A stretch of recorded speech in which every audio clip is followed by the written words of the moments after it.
Bienvenidos a el tema de responsabilidades laborales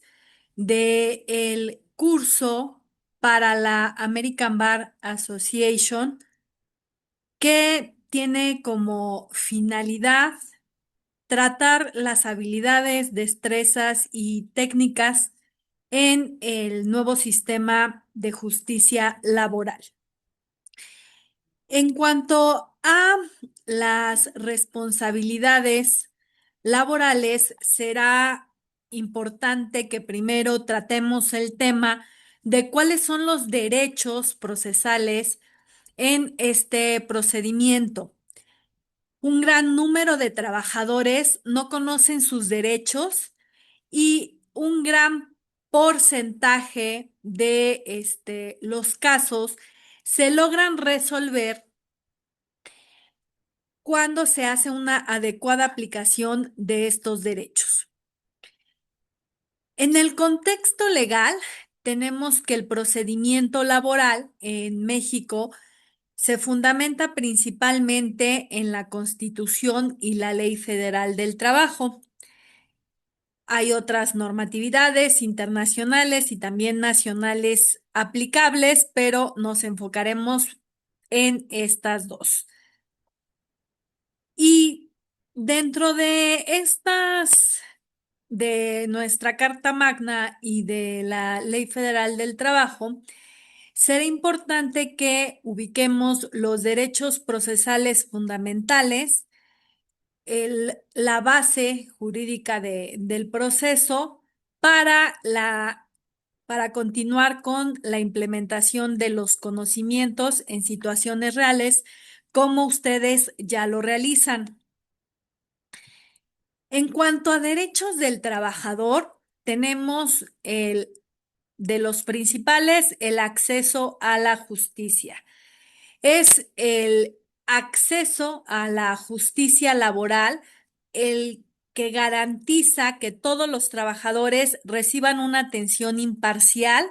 y gratuita, promoviendo la equidad en el proceso y asegurando que se respeten sus derechos, como lo establece el artículo 16 de la Constitución Política de los Estados Unidos Mexicanos. Además, también en materia laboral, tenemos otro derecho importante, que es el de suplencia. Es la protección jurídica del trabajador en el proceso laboral. De igual forma, encontramos la representación legal y asesoría técnica. Tenemos este derecho de representación gratuita para los trabajadores a través de la Procuraduría de la Defensa del Trabajador, y que consiste en un derecho a recibir apoyo legal sin costo alguno, que también abarca la orientación profesional para una mejor defensa. De igual forma, en el procedimiento laboral tenemos estos derechos, y también como requisito para interponer el juicio, como requisito prejudicial, obligatorio y de procedibilidad, la conciliación, que es un procedimiento previo en el cual se busca la resolución del conflicto a través de los mismos intervinientes, del solicitante y del citado, quienes son guiados por un conciliador que les ayuda a restablecer la comunicación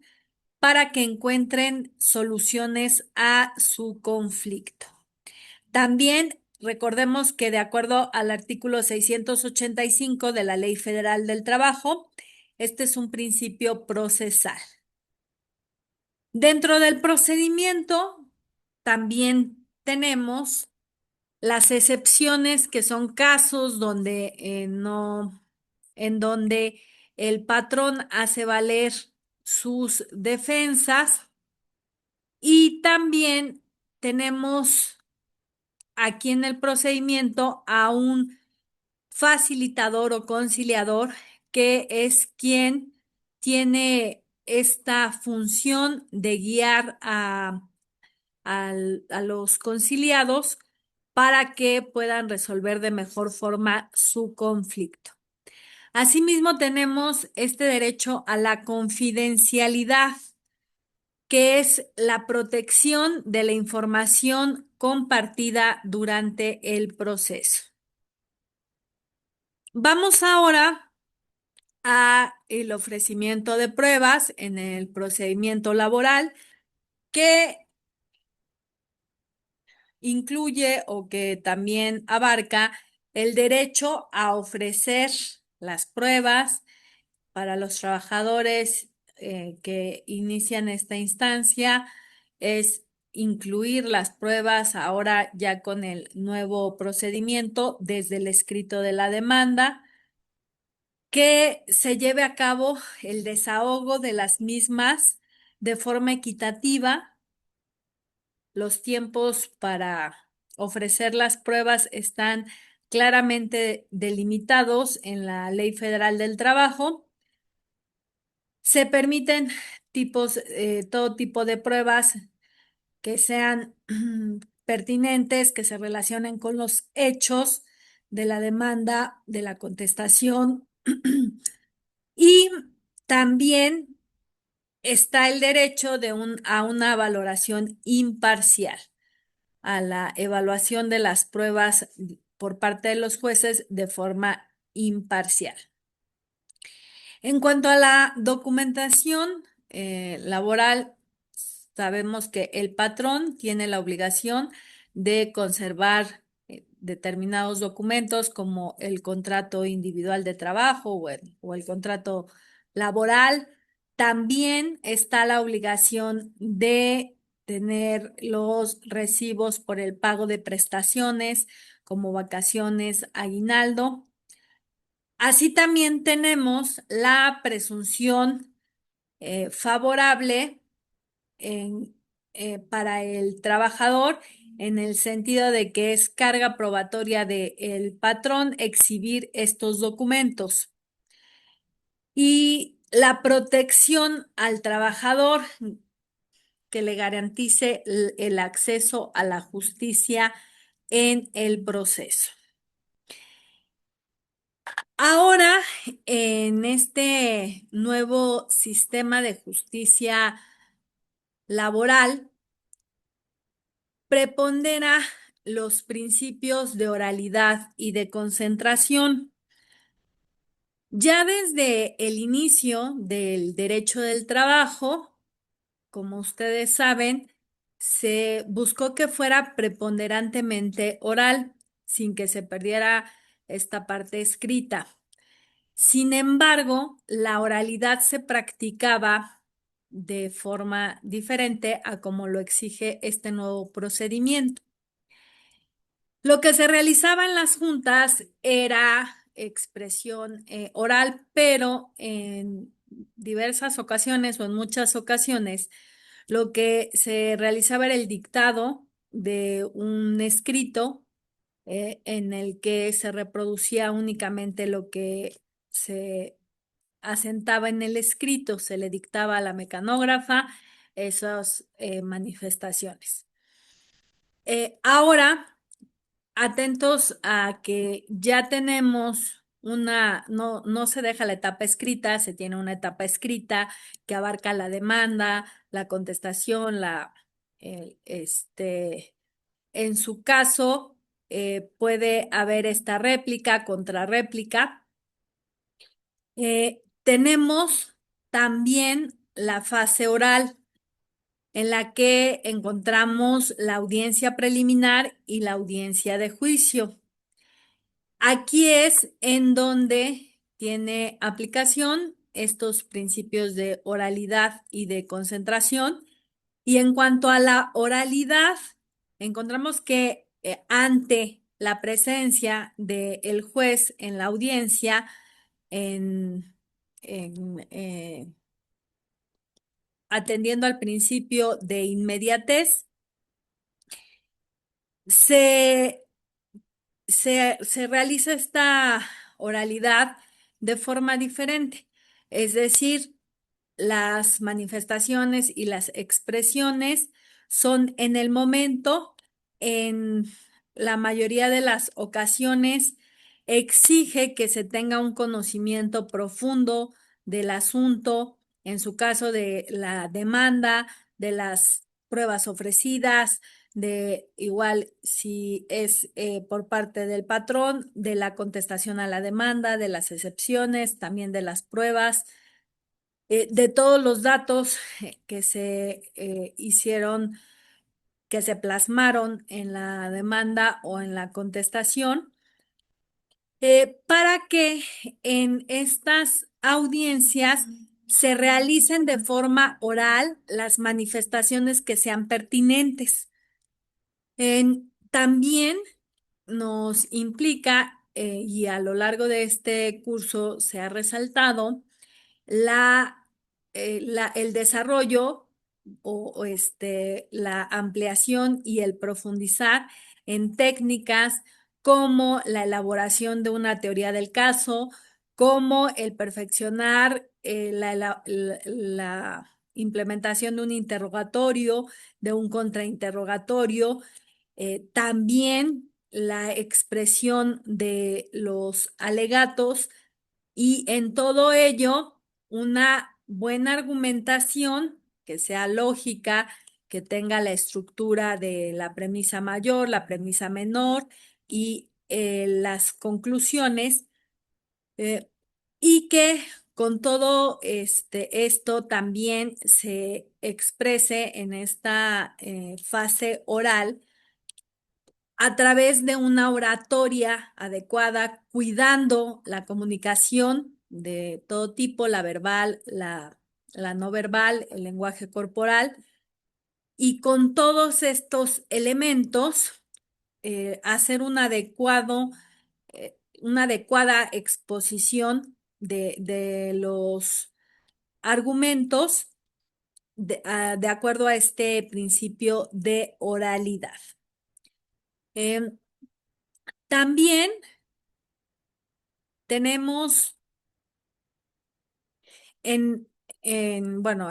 tanto en el procedimiento anterior como en el nuevo, la eh, obligación y en consecuencia el derecho para las partes de una sentencia fundada y motivada y que esté acorde a que resuelva todas las pretensiones que se hicieron valer, todas las excepciones, que realice una adecuada valoración de las pruebas y que se exprese a través de la sentencia. Asimismo, también tenemos el derecho a pago de indemnizaciones, a pago en su caso de salarios caídos cuando sea procedente, o también en el caso de que se demande la reinstalación, a que se resuelva para el trabajador favorable cuando sea procedente. En general, en cuanto a derechos del patrón, sería igual considerar una defensa equitativa también en condiciones de igualdad, asegurando un proceso justo y equilibrado donde ambas partes puedan defender sus intereses. Si bien es cierto que la relación laboral entre el trabajador y el empleador no es equitativa porque es asimétrica, hay una subordinación del trabajador al patrón y hay también esta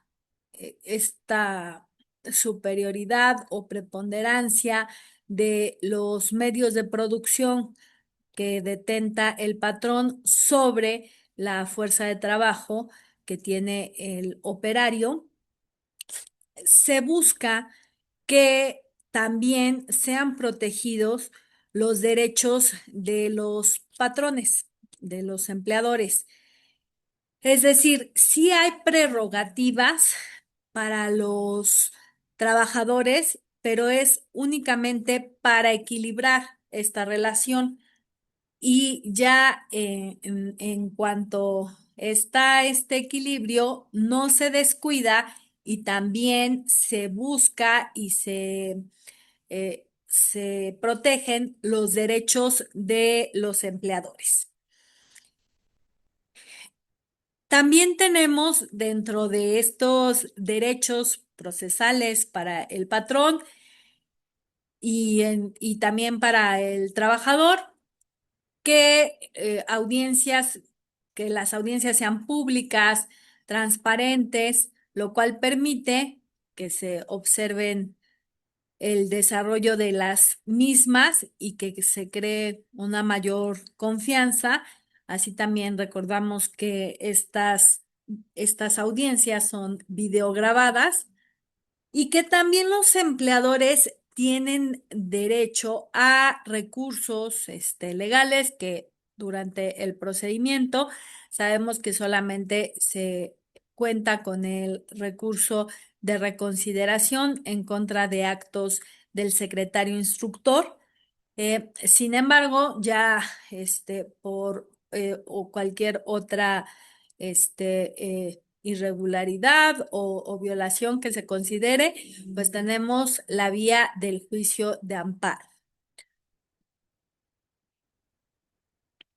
Todo esto nos lleva a obligaciones y sanciones que también vamos a tratar ahorita de forma general y más adelante vamos a profundizar en ellas.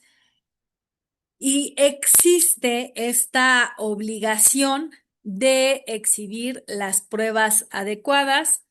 dependiendo de las cargas probatorias, que la mayoría de las veces es carga probatoria del empleador y en algunas ocasiones es del trabajador. También esta obligación de la persona juzgadora de ser neutral, es decir, que sus consideraciones eh, en cuanto culturales, también puede ser de educación o prejuicios, no intervengan o no tengan injerencia en el procedimiento, a diferencia de la característica de ser imparcial, que ahí es respecto a la persona juzgadora en el procedimiento, que no se incline para ninguna de las partes. Y de ahí entonces que ya una vez que tenemos establecidos estos derechos de las partes, entonces, en consecuencia, por incumplimiento vienen sanciones procesales. También para llegar al tema de las sanciones procesales, es importante tener presente que este procedimiento laboral nuevo debe de ser transparente y accesible. Debe permitir que cualquier persona pueda conocer su desarrollo y resultado. Dijimos que también se debe garantizar la igualdad dentro de esta relación laboral entre trabajador y empleador, pero que si tienen una asimetría que justo el derecho del trabajo busca equilibrar a través de derechos para los trabajadores, derechos irrenunciables para los trabajadores y también con excepciones para trabajadores que se encuentren en situaciones de vulnerabilidad. De igual forma, es importante tener presente la buena fe procesal. El principio de buena fe procesal promueve la honestidad y la transparencia en el proceso, obligando a todas las partes a actuar con integridad y respeto hacia el procedimiento judicial. Y también vamos a resaltar la responsabilidad activa del juez en el proceso, quien tiene un rol activo. Es el director del proceso y sobre todo lo vemos reflejado en su actuar durante la audiencia de juicio. Eh, entonces, volvemos a reiterar que no solamente en el ámbito jurídico y para operadores de jurídicos, es importante el conocimiento del derecho de los trabajadores, de los derechos de los trabajadores y también de las prerrogativas de los empleadores, sino que es importante que los conozcan los mismos operarios, así como también es importante que los conozcan los empleadores, porque al tener ya este conocimiento, se, este conocimiento lleva a la aplicación de la norma de forma más adecuada. Y en la medida en que se profundice en los conocimientos y difusión de los derechos de los operarios y de los empleadores, tendremos también esta internalización de la norma y su mejor aplicación y cumplimiento. También vamos a ahondar en los derechos del patrón, dentro de los cuales tenemos que, bueno, ya hemos mencionado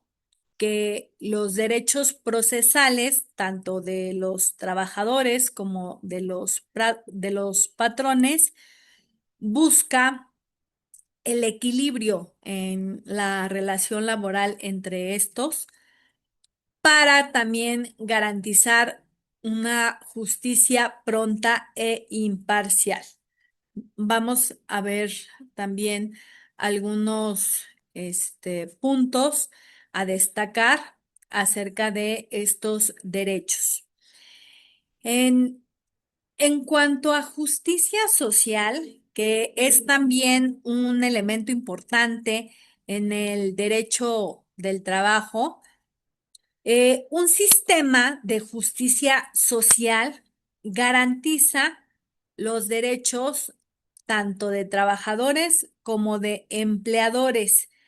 y busca promover un entorno equitativo y justo en el ámbito de impartición de justicia, en donde se respeten los derechos procesales. Reiteramos que el acceso efectivo a la justicia laboral es un derecho fundamental que está en la Constitución Política de los Estados Unidos Mexicanos y que garantiza un proceso imparcial y equitativo para trabajadores y para patrones. También tenemos que dentro de el procedimiento laboral, lo que se busca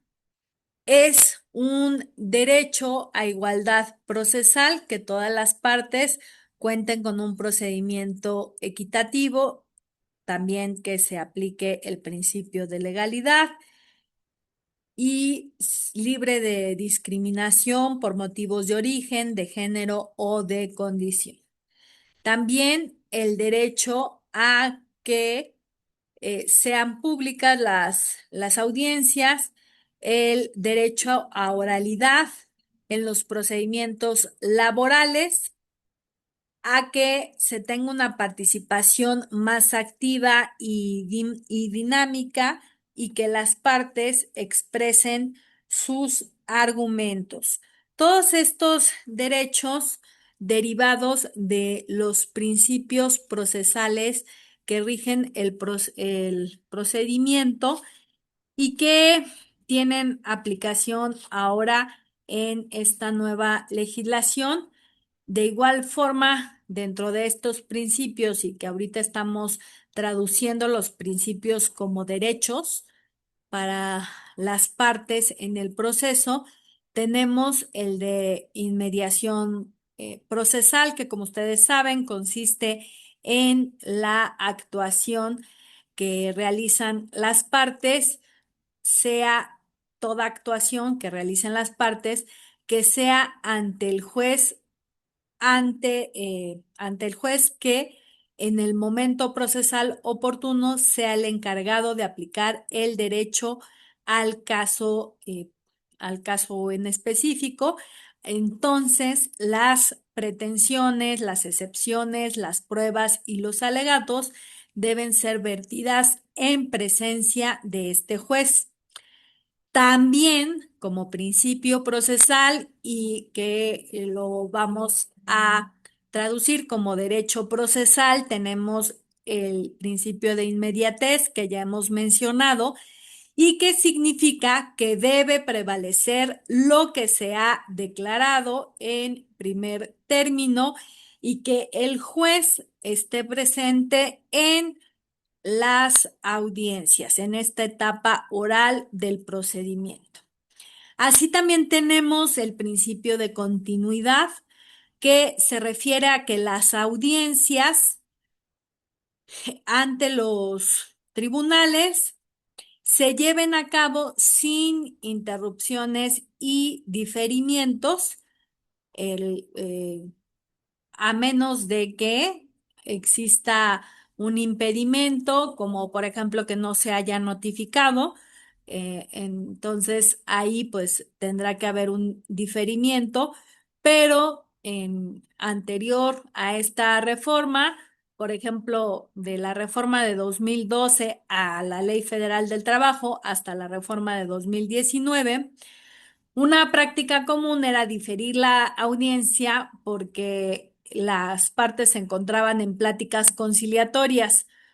y afirmaban que estaban ya próximas a llegar a un acuerdo, lo cual en la mayoría de las ocasiones provocaba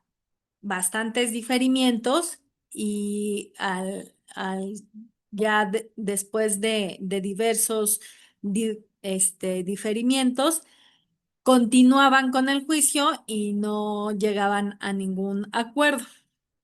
Para evitar esta dilación del procedimiento, tenemos ya con mayor énfasis este principio y este derecho de las partes a una continuidad en el procedimiento y que las audiencias se lleven sin interrupciones o diferimientos. También podemos destacar el principio de celeridad, en el cual los tribunales están obligados a cumplir con los términos establecidos por la ley,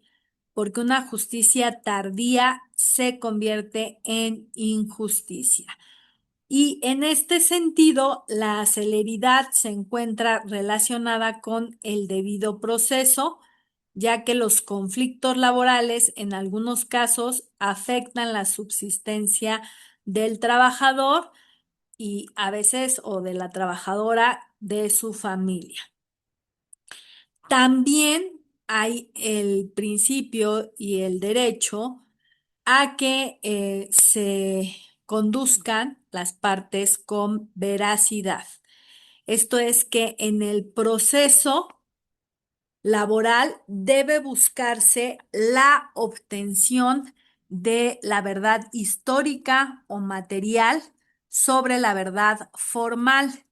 lo que se aplica a todas las probanzas que obran en el proceso, ya que en caso contrario, el juez está impedido para dictar una sentencia objetiva y justa. Y este principio de veracidad y derecho de veracidad también lo vemos reflejado porque en este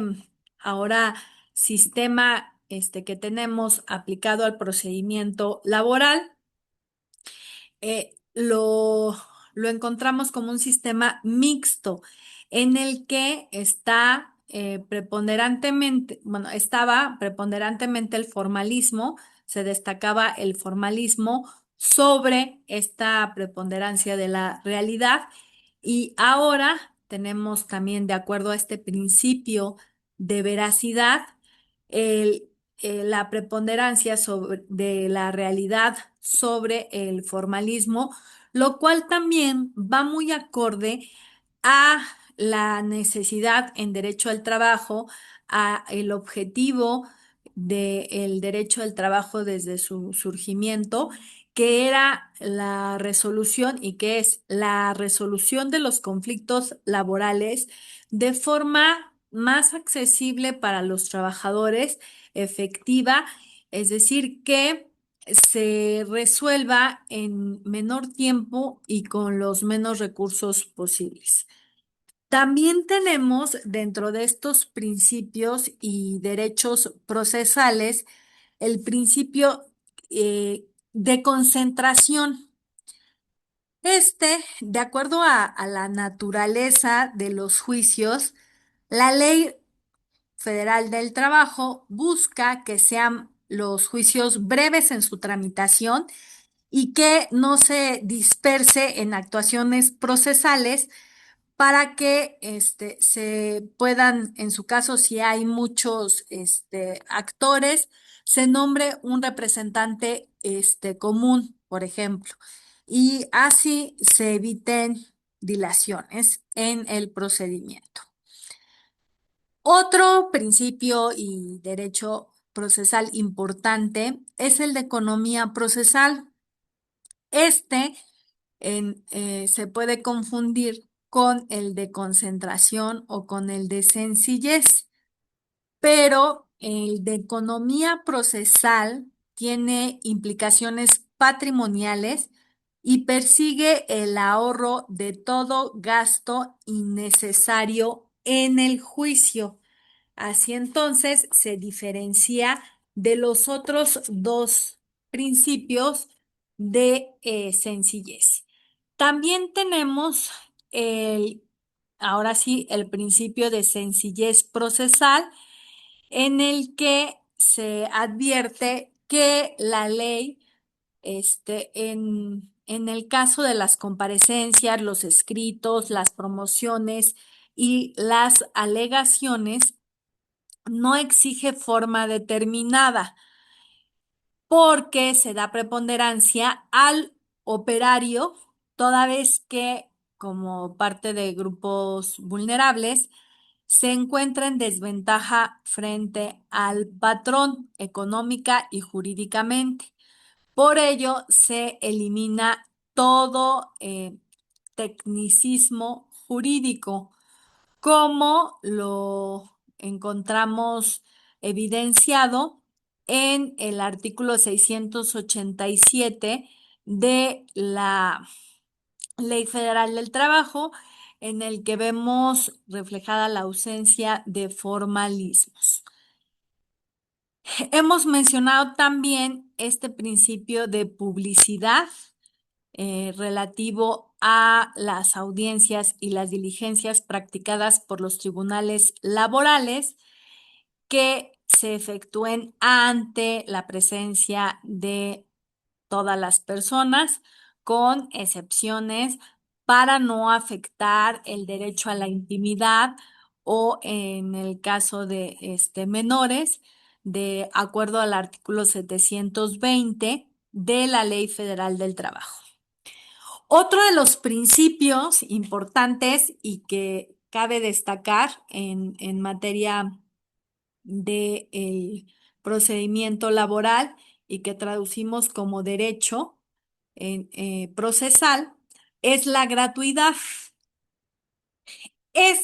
A diferencia del de economía procesal, se deduce de la obligación que tiene el Estado para administrar justicia sin costo alguno. Lo podemos relacionar con el numeral 19 de la Ley Federal del Trabajo, que indica que las actuaciones relacionadas con las normas laborales no causan impuesto alguno. También ya mencionamos este principio y derecho de la oralidad, en el que se tiene la preeminencia de la palabra hablada sobre la escrita,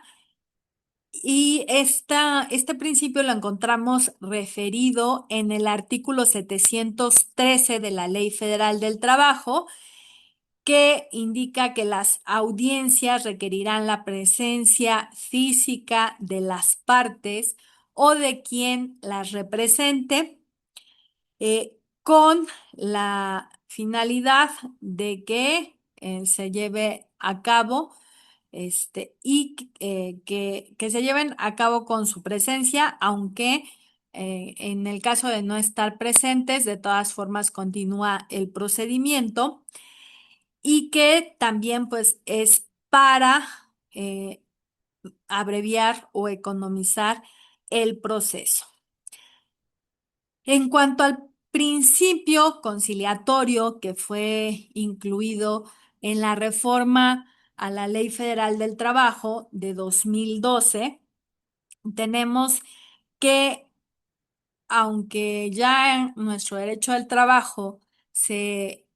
tuvo un surgimiento en el que se consideró la preponderancia de la conciliación para solucionar los conflictos laborales,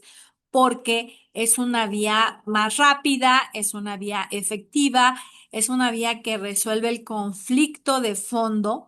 y que el trabajador y el empleador directamente pueden encontrar opciones de solución. También se considera dentro del procedimiento, además de que ahorita ya lo tenemos como una instancia prejudicial obligatoria, como requisito de procedibilidad de la demanda, también se puede retomar durante el procedimiento, y las personas juzgadoras, sabemos que de acuerdo al artículo 873K de nuestro ordenamiento de la materia, obliga a los jueces a que lleven a cabo esta función conciliatoria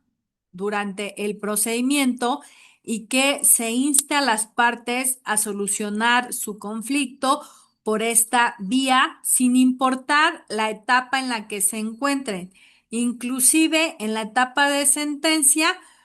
con la restricción de que no se renuncien derechos adquiridos en esta resolución final del procedimiento. Y bueno, por último, tenemos los principios de instancia de parte, en el que el interés jurídico y procesal que deban tener las partes por sí mismas o por sus representantes para actuar e impulsar el proceso tienen que hacerlo valer ante el juez, para que el Estado sea quien intervenga y, a través del Poder Judicial y la instancia y la promoción de los interesados que consideran lesionados sus derechos laborales, el tribunal actúe eh, instado o motivado por la demanda de la parte interesada. Una vez que se inicia el procedimiento, es inquisitivo. Ajá, porque la autoridad laboral tiene la obligación de impulsar oficiosamente el procedimiento.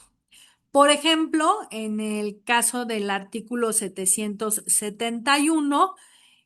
aquí para que los juicios no queden inactivos y en el caso del artículo 772, para evitar la caducidad. También, por ejemplo, tenemos el artículo 784 en el sentido de requerir al patrón para que exhiba documentos probatorios y el precepto 886 que establece las diligencias para mejor proveer. Ya habíamos también resaltado el principio y el derecho de suplencia de la queja. Aquí la ley crea una tutela especial con este principio eh, para que en el caso que se encuentre la demanda instaurada por el trabajador incompleta o con hechos incongruentes o prestaciones, el tribunal va a subsanar en el momento de la admisión sin que esto implique que la autoridad laboral se convierta en la redactora de la promoción. Va más bien encaminado a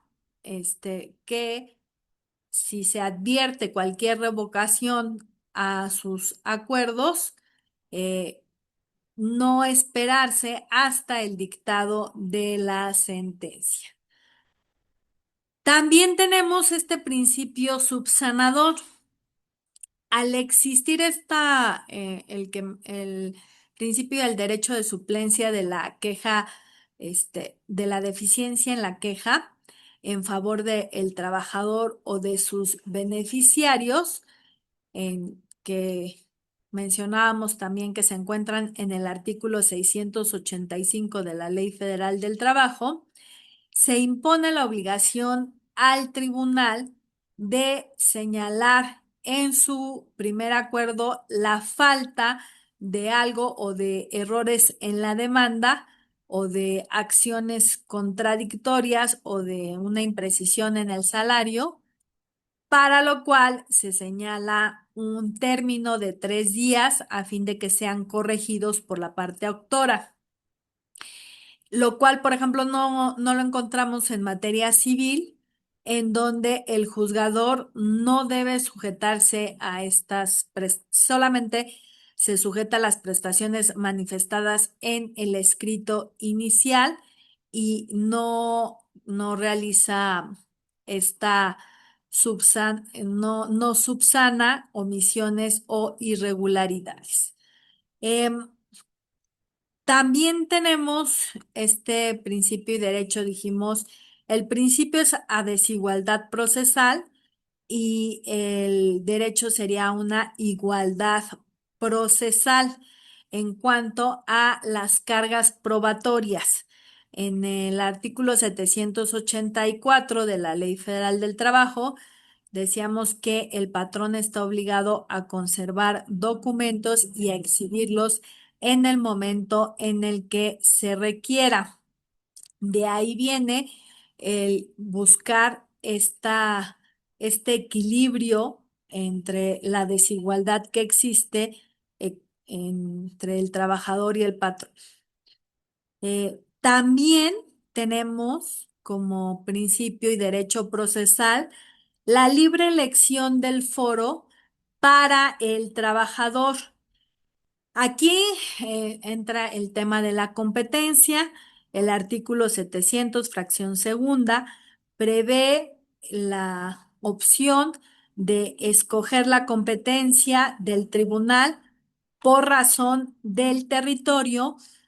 que será en donde se haya celebrado el contrato de trabajo, en el domicilio del demandado o en el lugar en donde se hayan prestado los servicios. Y si fueron en varios lugares, va a ser en el último lugar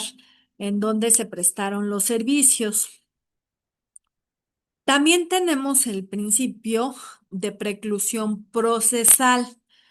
Cuando ya feneció un término procesal conferido a las partes para ejercitar un derecho, se va a tener por perdido. De igual forma tenemos el principio de impulso procesal en beneficio del trabajador en su carácter de actor. Aquí el tribunal tiene la obligación de vigilar el impulso procesal para que los juicios no queden inactivos hasta dictar sentencia. Pero si se advierte que el trabajador no ha promovido en un lapso de 45 días, se le va a percibir para que lo haga y si no, opera la caducidad. Tenemos de igual forma el principio de admisión de todos los medios de prueba y el derecho de las partes a que les sean admitidos todos los medios de prueba que no sean contrarios a la moral y al derecho,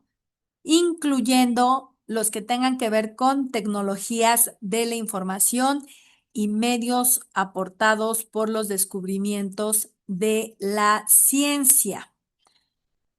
Ya en la audiencia de juicio tenemos este principio y derecho de libertad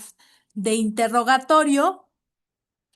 que es la libertad que tienen las partes para interrogar a las personas que intervengan en el desahogo de la prueba. De igual forma, tenemos la libertad probatoria del tribunal, que es el órgano jurisdiccional en el que, de acuerdo a este principio de libertad probatoria del tribunal, el órgano judicial se puede hacer de todo medio de prueba que crea convincente para que en el momento de juzgar tenga los mayores elementos para mejor proveer. También tenemos el derecho de las partes y el principio de resolución en conciencia, que viene derivado del artículo 841 de la Ley Federal del Trabajo, en el que consta o se establece que las sentencias que dicten los tribunales serán a verdad sabida y buena fe guardada. Por otro lado, tenemos el principio y el derecho de claridad y congruencia en las sentencias, y va encaminado a que las resoluciones que diriman la controversia laboral deben ser claras y congruentes entre lo que se pide y lo que se otorga. En esta parte también, ya de la sentencia, tenemos el principio y el derecho de que se realice una fijación de la condena en cantidad líquida. Cuando en las sentencias se trate de prestaciones económicas, que se fije la condena en cantidad líquida, y el incidente de liquidación se debe tener como una medida excepcional, aunque en ocasiones en la práctica no se lleva así. También está el derecho y el principio de irrevocabilidad de las propias resoluciones, en atención al cual los tribunales no pueden revocar sus resoluciones y por lo tanto solamente se tiene el recurso de reconsideración. Este recurso justo también sería un derecho y no es el único que se contempla en el procedimiento, y sería contra providencias cautelares y todos los actos del secretario instructor. Estos serían algunos de los principios y derechos, dependiendo de los autores, llegan a variar, pero bueno, en el procedimiento, los que podemos destacar ahorita serían estos. Lo que se busca con estos derechos y estos principios es la protección, garantizar la seguridad y el respeto de los trabajadores y de los empleadores durante el proceso. También la confidencialidad y esta información clara y oportuna para todos los intervinientes. Eh, en general, la justicia laboral es esencial para garantizar la equidad y la protección en el ámbito laboral, lo cual promueve estabilidad social. Es importante reconocer estas desigualdades estructurales, que no estamos ante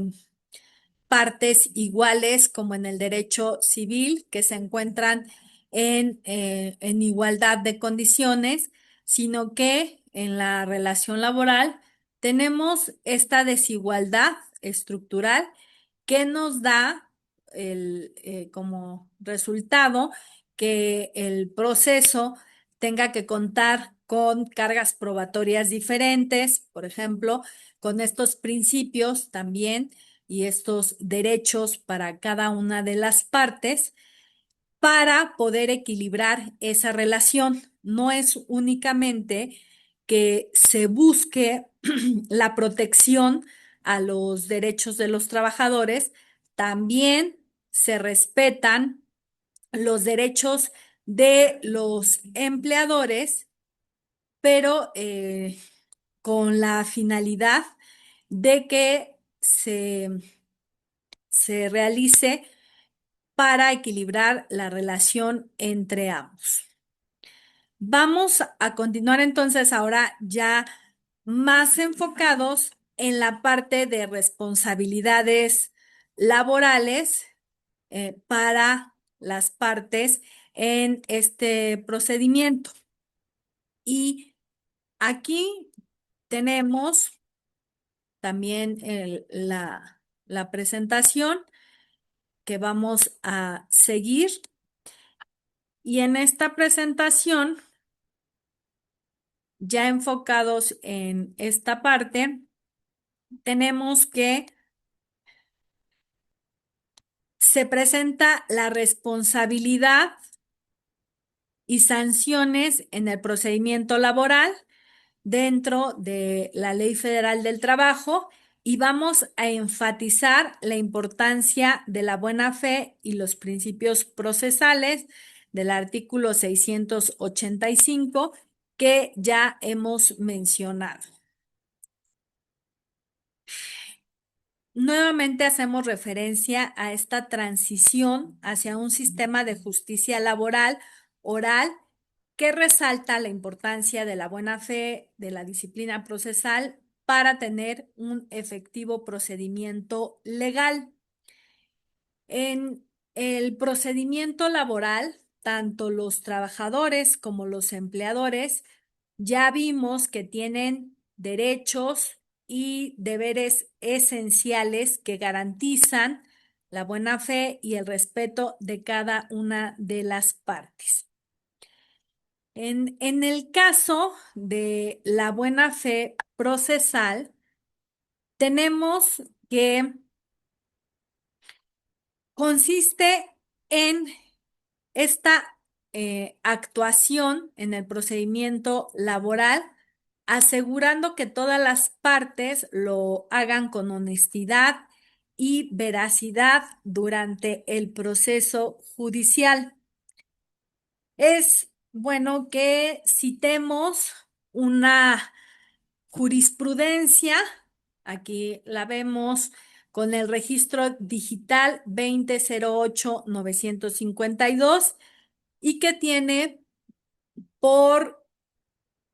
rubro doctrina de los actos propios, su derivación inmediata y directa del principio general de buena fe. La voy a compartir para que profundicemos en el tema y que eh, está enfocada a la materia civil, pero lo que vamos a retomar de esta jurisprudencia es en sí el concepto de buena fe que aplica también al procedimiento laboral. Es un criterio de tribunales colegiados de circuito y considera que la buena fe se define como la creencia de una persona que actúa conforme a derecho y por lo cual constituye un principio general del derecho, consistente en una conducta honesta, diligente, correcta, que exige a las personas de derecho una lealtad y una honestidad que excluya toda intención maliciosa. Es una base inspiradora del sistema legal y posee un alcance absoluto en todas las esferas y situaciones de las relaciones jurídicas, en nuestro caso, en la relación laboral.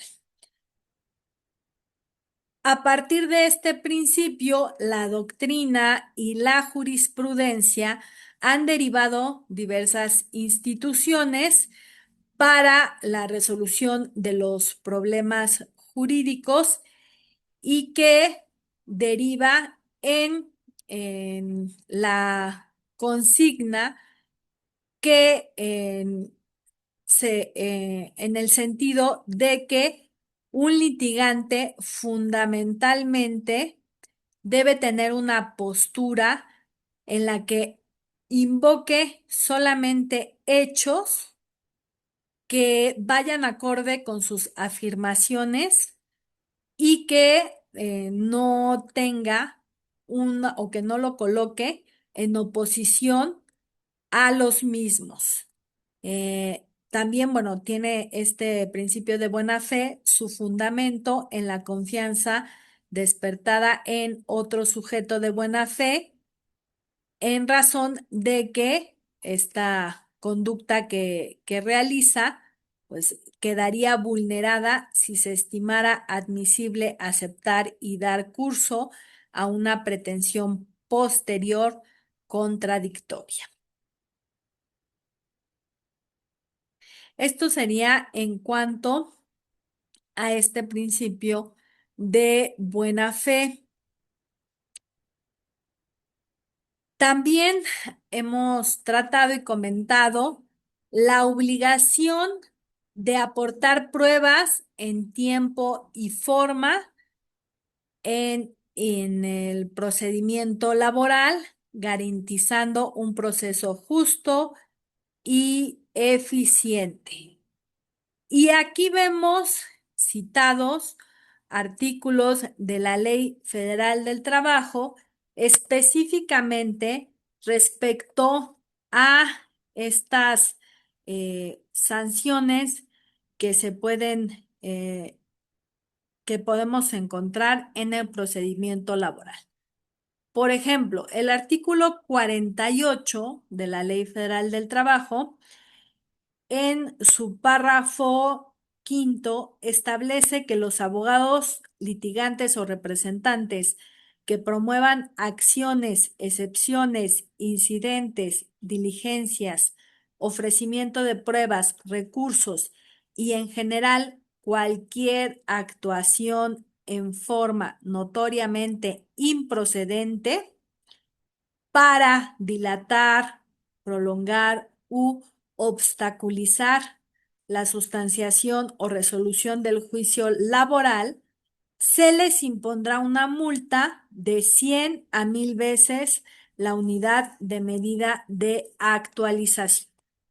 Pero además, Si la dilación es producto de omisiones o conductas irregulares de los servidores públicos, la sanción será aplicable, la sanción aplicable será hasta por 90 días sin pago de salario y en caso de reincidencia, la destitución del cargo para servidores públicos que incurran en esta dilación en términos de la Ley Federal del Trabajo y además se dará vista al Ministerio Público para que investigue la posible comisión de delitos.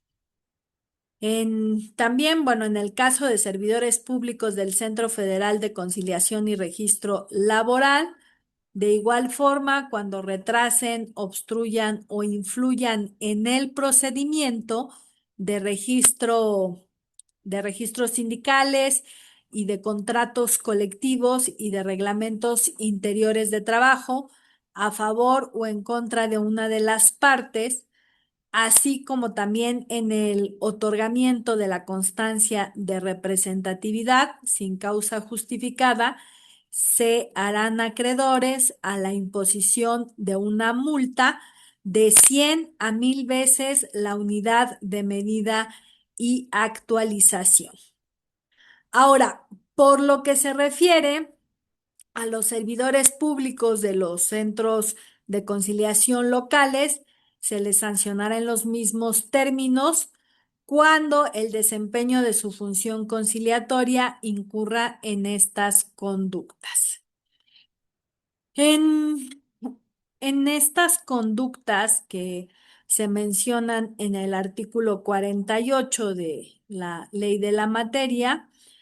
para el caso de las partes o de los abogados litigantes, los representantes o los testigos, eh, también se encuentran actos como ofrecer algún beneficio personal, alguna dádiva o soborno a funcionarios de los centros de conciliación, ya sea el federal o el local, o a terceros de un procedimiento laboral. También se sancionan conductas como alterar un documento firmado por el trabajador con un fin distinto para incorporar la renuncia. También podemos considerar conductas como exigir la firma de papeles en blanco en la contratación o en cualquier momento de la relación laboral, o presentar hechos notoriamente falsos en el juicio laboral por cualquiera de las partes o representantes sobre el salario, la antigüedad, o también por negar el acceso a un establecimiento o centro de trabajo al actuario o al notificador de la autoridad laboral cuando éste requiera realizar una notificación y negarse a recibir documentos relativos a la notificación ordenada por la autoridad laboral. De igual forma, cuando este domicilio sea el que esté asentado en la razón, en, sí, en la razón social, de la persona física o moral buscada, que se implementó o se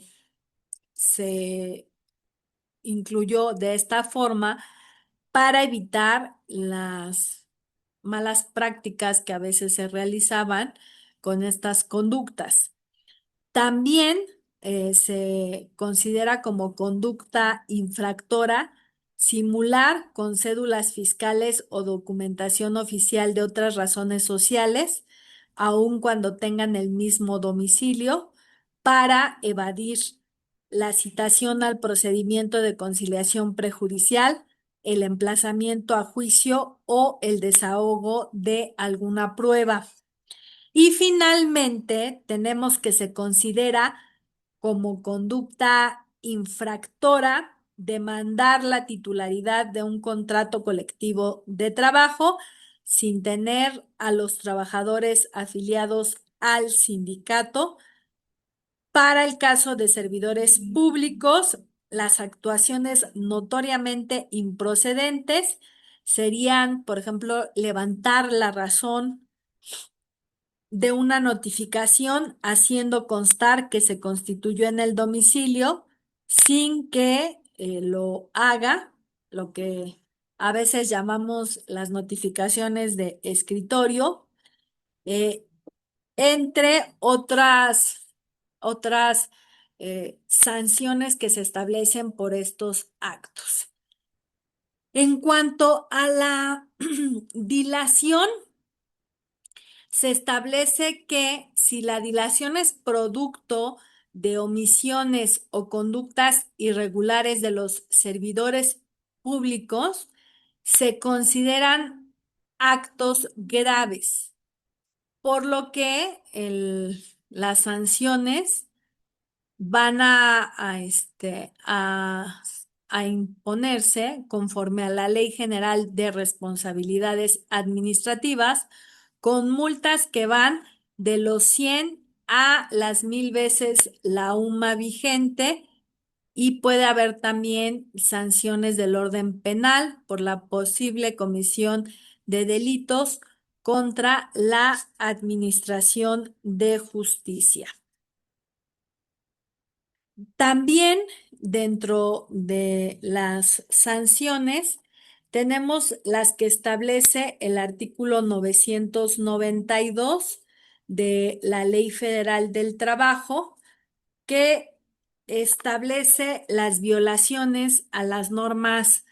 del trabajo cometidas por patrones, directivos sindicales o trabajadores, las cuales van a ser sancionadas de conformidad con las disposiciones del título 16 de la Ley Federal del Trabajo, independientemente de la responsabilidad que corresponda por el cumplimiento de sus obligaciones, sin perjuicio también de las sanciones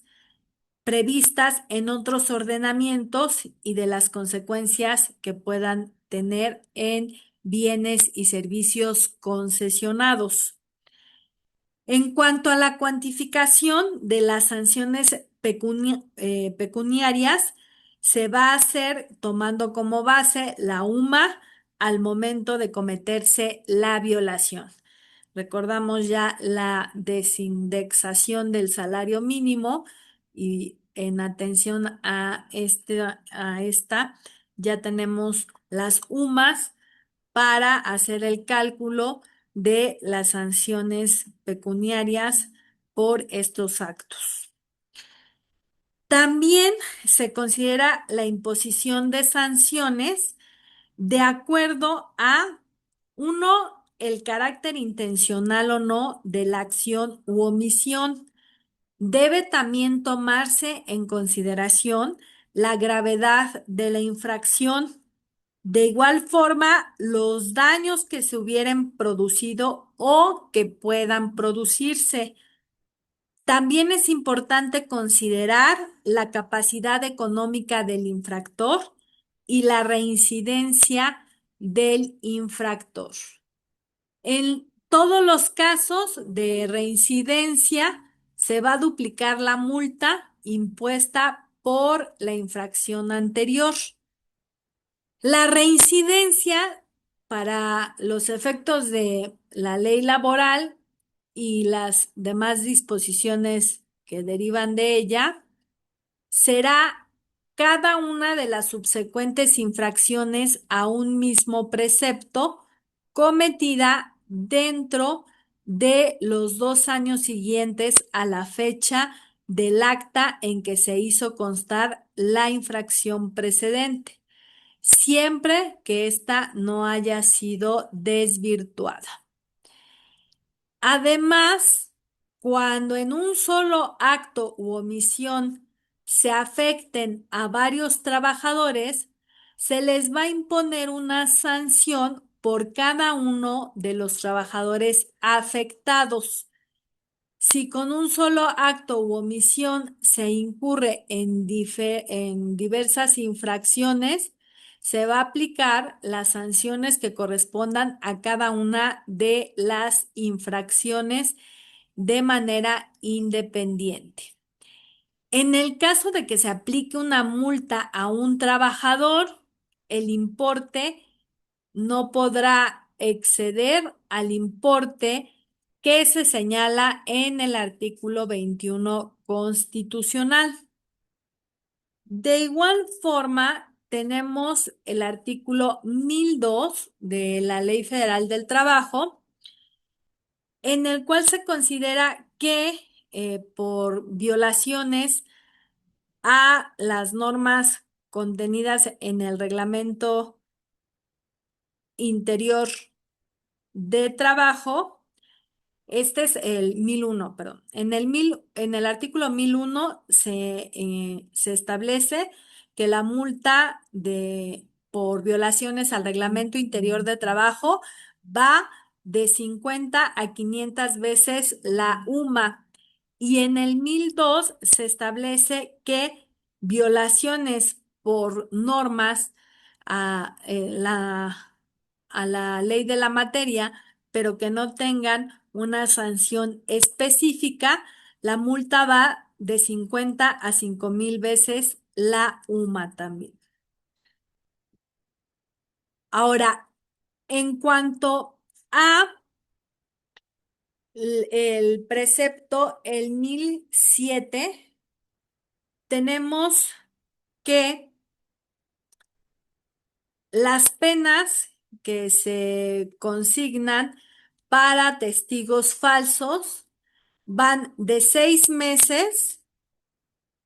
a 4 años de prisión y multa de 125 a 1,900 UMAS.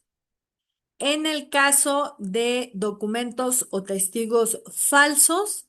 y tratándose de trabajadores, la multa será el salario que reciba el trabajador en una semana. Estas penas se van a aplicar sin perjuicio de la responsabilidad que por daños y perjuicios le resulten al apoderado o representante. También en el artículo 1005 tenemos que al procurador de la defensa del trabajo, al defensor público o al representante de trabajador, se le va a imponer una sanción de 6 meses a 3 años de prisión y multa de 125 a 1,250 veces la unidad de medida y actualización, la UMA, para el caso en el que se abstengan de concurrir a 2 o más audiencias y cuando, sin causa justificada, se abstengan de promover en el juicio durante el lapso de 3 meses. En el caso de servidores públicos, estas conductas van a ser consideradas como faltas administrativas graves en términos de la Ley General de Responsabilidades Administrativas. Bueno, también las sanciones administrativas serán impuestas en su caso por Secretaría del Trabajo y Previsión Social, por gobernadores de los estados o por el jefe de gobierno de la Ciudad de México, quienes pueden delegar el ejercicio de esta facultad en funcionarios subordinados que estimen convenientes de acuerdo a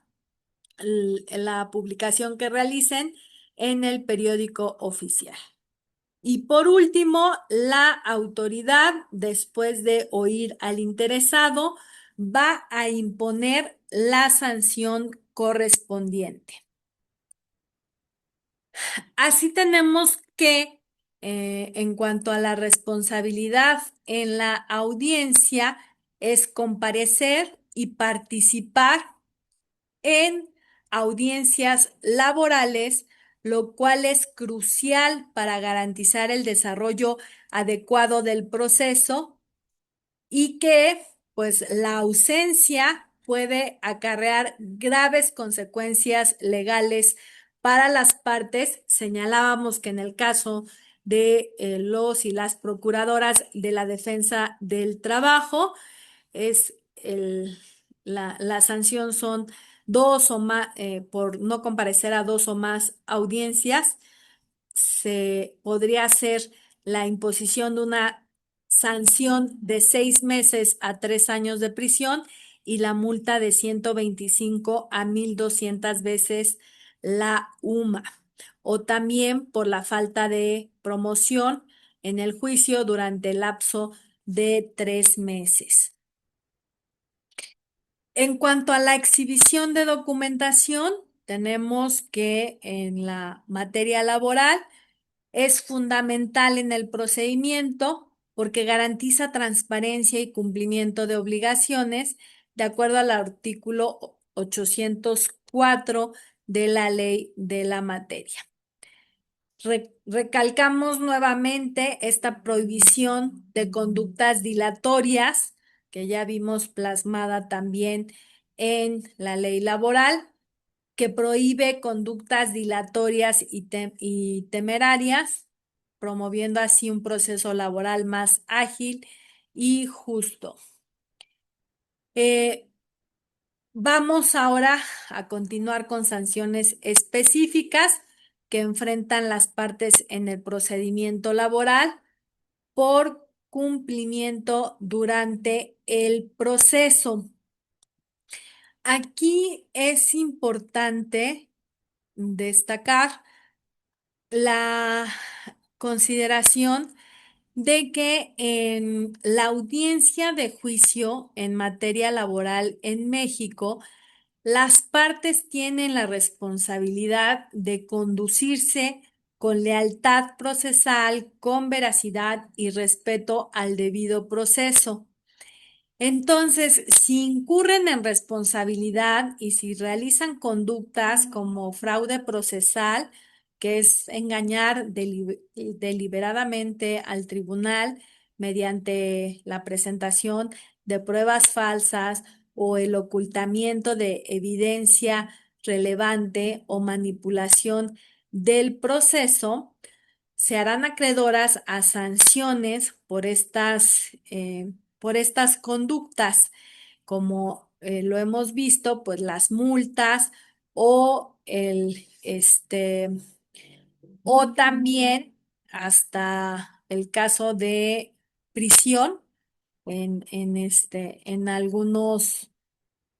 eh, en algunas situaciones en específicos. Y sobre todo, también considerar que estas conductas pueden afectar la credibilidad y la reputación profesional y social de las partes involucradas. También respecto a la persona juzgadora, su responsabilidad la tenemos en esta obligación de la impartición de justicia de forma imparcial, en no permitir ni tolerar actos ilícitos procesales y que, bueno, en caso de el incumplimiento, puede ser sancionado, por ejemplo, en el caso del amparo, pues hasta con la separación del cargo. También pueden ser multas o también sanciones en materia penal, con la finalidad de que se garantice el respeto al debido proceso y a la integridad del sistema judicial. Entonces, aquí en el procedimiento laboral, tenemos que también las partes están obligadas a impulsar el procedimiento realizando las promociones necesarias eh, para para que el procedimiento no esté detenido, aunque también el juez tiene esta obligación de dar continuidad. Y si alguna de las partes, especialmente el trabajador, no realiza promociones tras ser requerido por el tribunal, entonces ya puede operar la caducidad. Eh, También el incurrir en fraude procesal, como presentar pruebas falsas, ocultar evidencia, falsificar documentos o manipular testigos, por ejemplo, hemos comentado y resaltamos que es una violación grave que puede ser sancionada con multas, denuncias ante el Ministerio Público y posiblemente pena de prisión. Eh, También en esta parte, como obligación de la persona juzgadora, es el garantizar que el procedimiento concluya debidamente con el dictado de todos los acuerdos, los autos y las resoluciones hasta llegar a la sentencia. Em, También hemos resaltado las sanciones por responsabilidades en que pueden incurrir tanto las partes como la persona juzgadora, en específico algunas en la audiencia de juicio, que van de acuerdo a la gravedad de la conducta. Vimos que pueden ir desde el apercibimiento, que es una advertencia formal, hasta las multas o sanciones penales como prisión, como la prisión. Y bueno, de igual forma, tenemos que es importante que podamos distinguir entre las correcciones disciplinarias y entre los medios de apremio. Vamos a tratar ahorita correcciones disciplinarias. Vamos a hacer referencia a la materia civil, en donde encontramos a Rafael de Pinavara, que define las correcciones disciplinarias como sanciones impuestas por la autoridad judicial en consecuencia de la conducta irregular observada por cualquier persona en el proceso, siempre que dicha conducta no constituya un delito, en cuyo caso ya sería objeto de una persecución penal. También reciben el nombre de correcciones disciplinarias las sanciones impuestas a los funcionarios o empleados públicos por infracciones a sus estatutos o a sus reglamentos. Entonces, las correcciones disciplinarias no las debemos confundir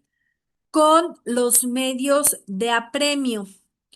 Las correcciones disciplinarias derivan del poder disciplinario de la jurisdicción.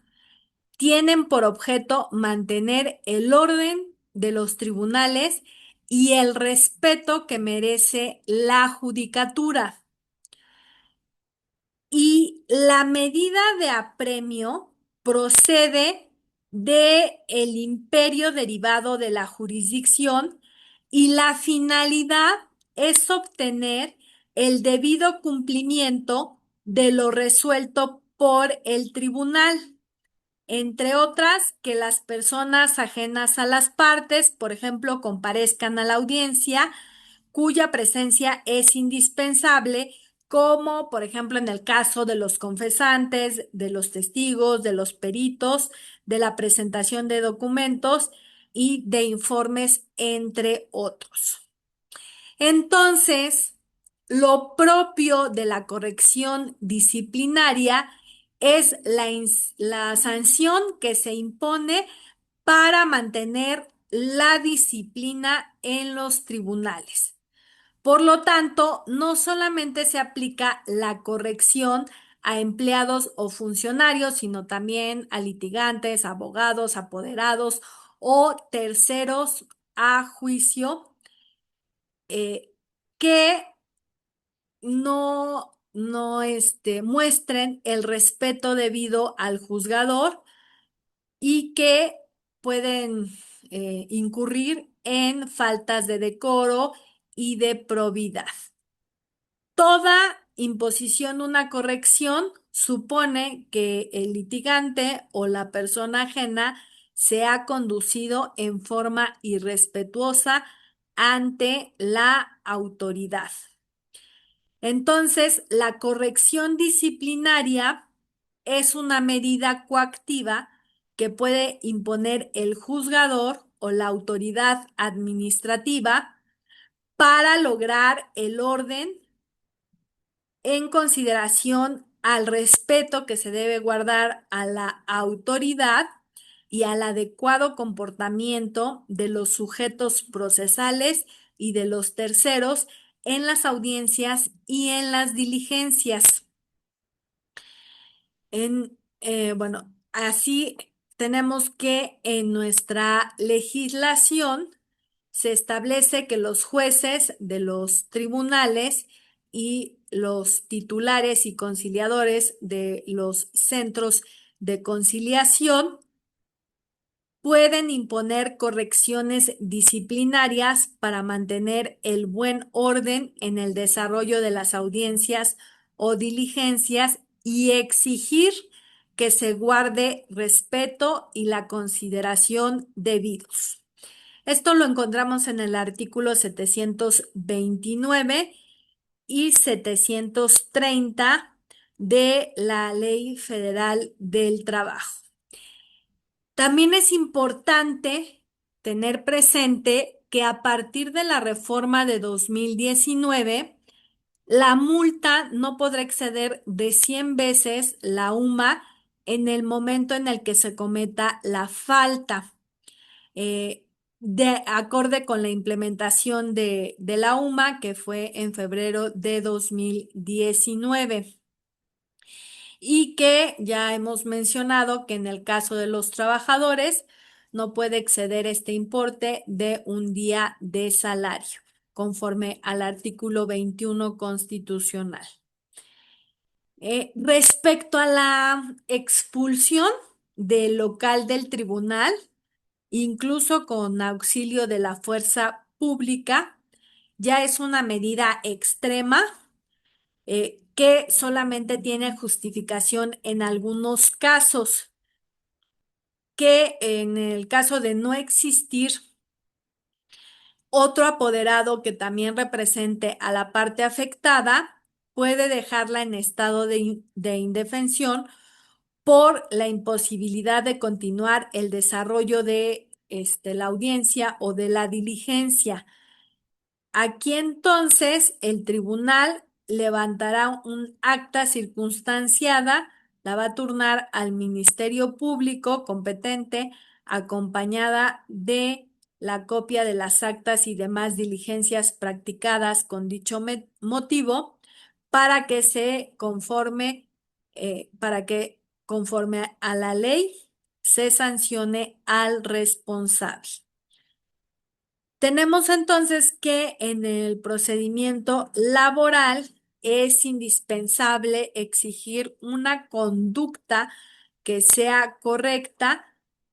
ante el juzgador y que la norma obliga jurídicamente para que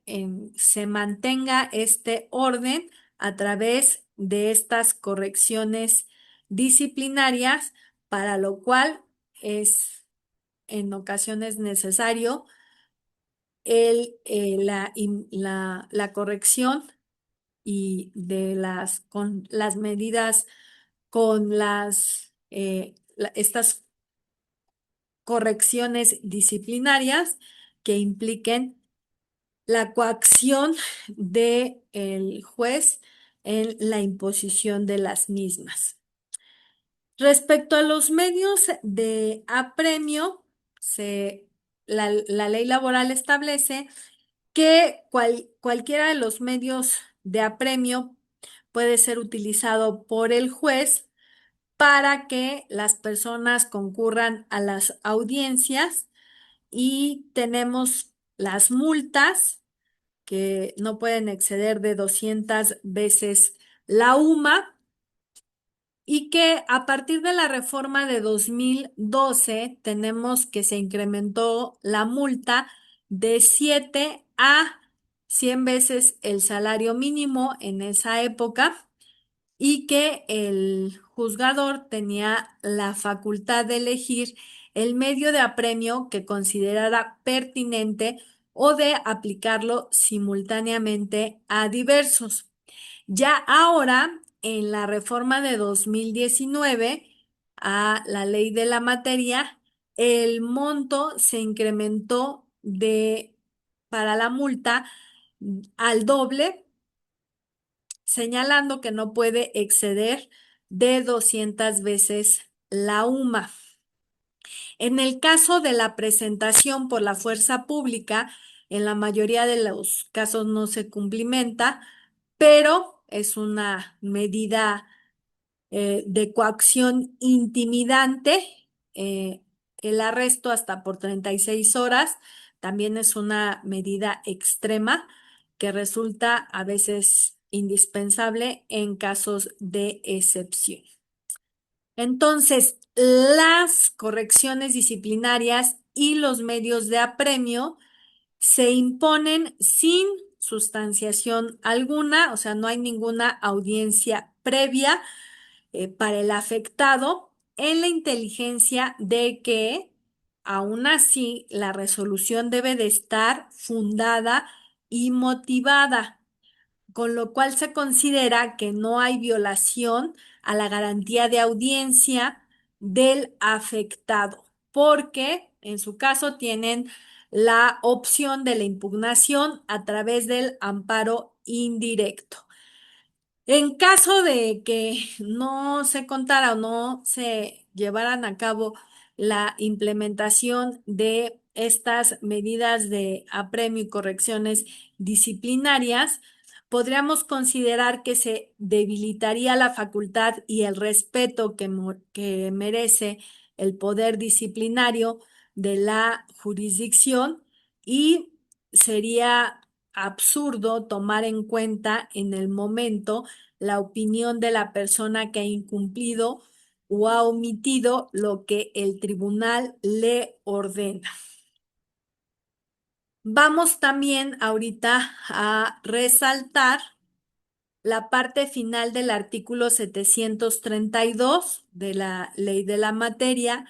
que afirma que las correcciones disciplinarias y los medios de apremio pueden ser impugnados en los términos señalados en esta ley. En la legislación anterior, en contra de las medidas de apremio y las correcciones disciplinarias,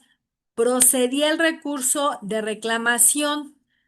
que estaba en los artículos 853 y 54. La verdad, no tenían ningún efecto práctico. Ahora, en la nueva reglamentación, no se contempla este recurso y ya este precepto fue derogado. Y en cuanto al artículo 871, el recurso de reconsideración, pues no es procedente en contra de las correcciones disciplinarias y las medidas de apremio, por lo que ya en nuestra legislación laboral no contamos con ningún medio por el cual puedan ser revocadas o modificadas, por lo que solamente tenemos el juicio de amparo indirecto como medio idóneo de impugnación. Bueno, entonces tenemos así que esto sería respecto a las medidas de apremio y correcciones disciplinarias y em, a las multas y sanciones que les corresponden y a la diferencia entre cada una de ellas para mantener el orden, la disciplina y el imperio de la ley que ejerce la persona juzgadora.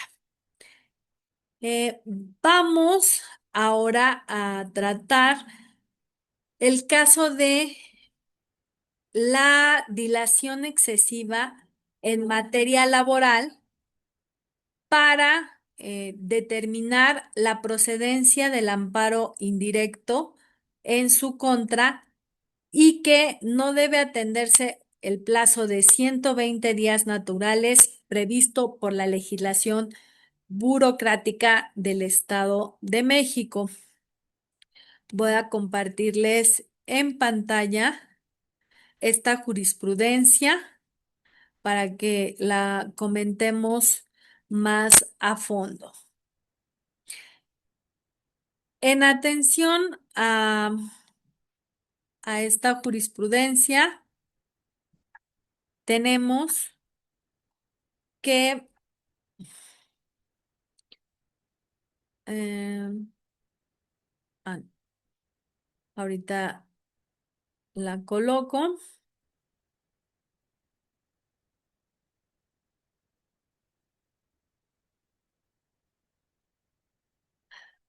Va encaminada, ahorita va, mm, a un criterio de tribunales colegiados de circuito en la que un juzgado de distrito desechó una demanda de amparo promovida contra la omisión del Tribunal Burocrático de acordar una promoción porque estimaron que no habían transcurrido más de 120 días naturales desde la fecha en que se presentó el escrito, porque ese era el plazo máximo que tenía la ley del trabajo de los servidores públicos para que en los procedimientos burocráticos se considerara que permanecían inmóviles. Voy ahora sí a poner esta tesis.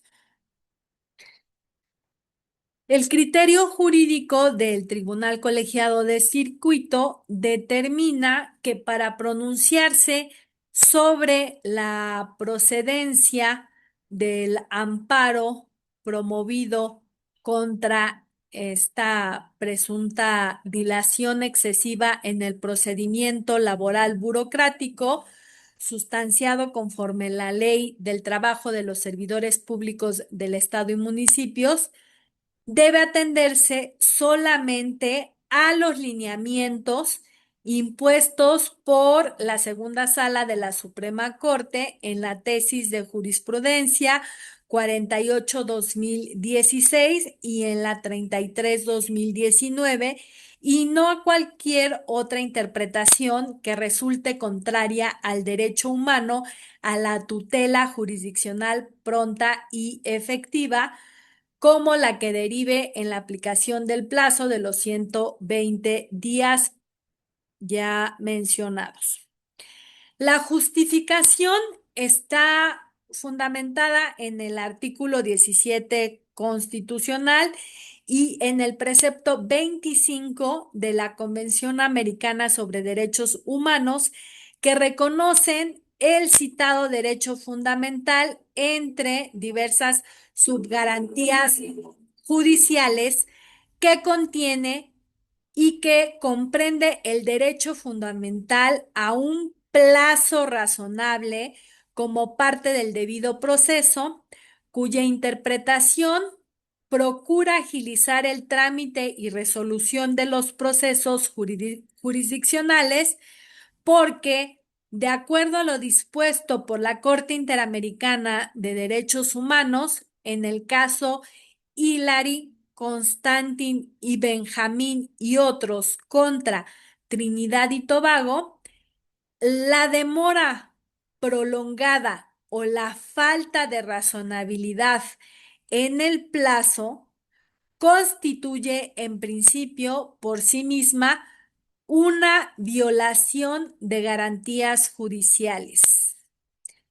En este sentido, de una interpretación sistemática de los precedentes que dan origen a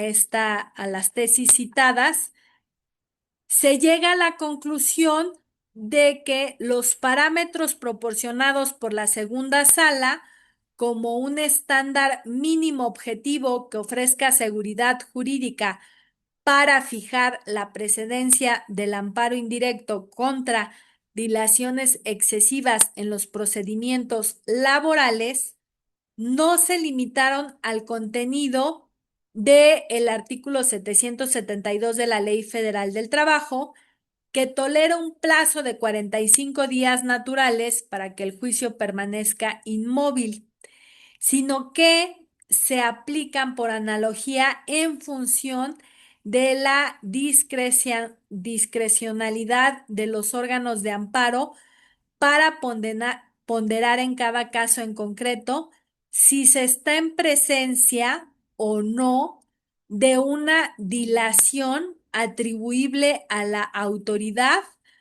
porque en este supuesto se puede hablar de una auténtica denegación de justicia. Aquí que desafortunadamente por cargas de trabajo, en muchas ocasiones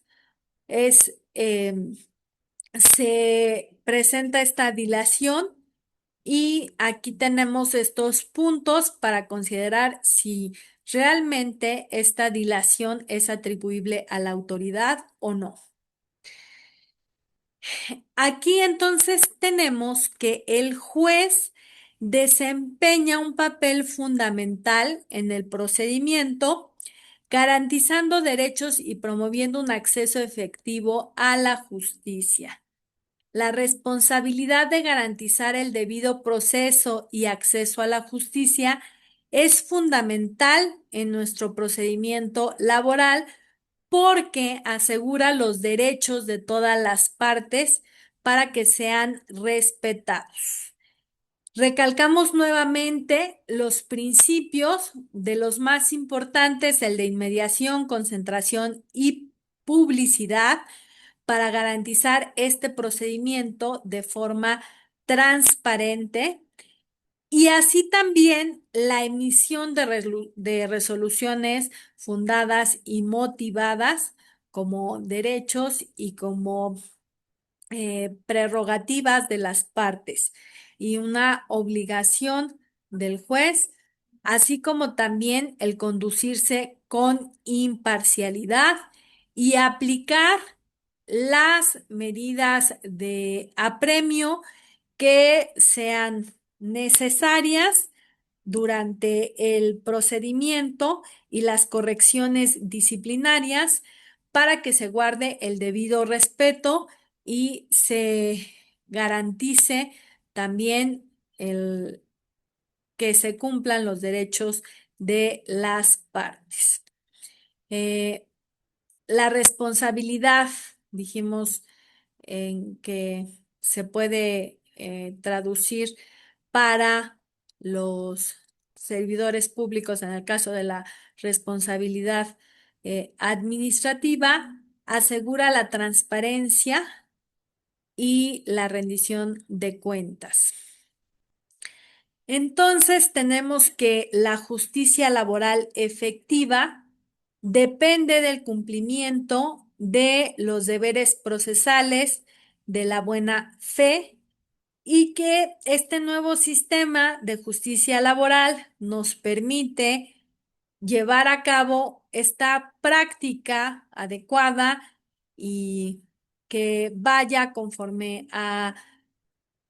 los preceptos legales que tenemos ya en este nuevo procedimiento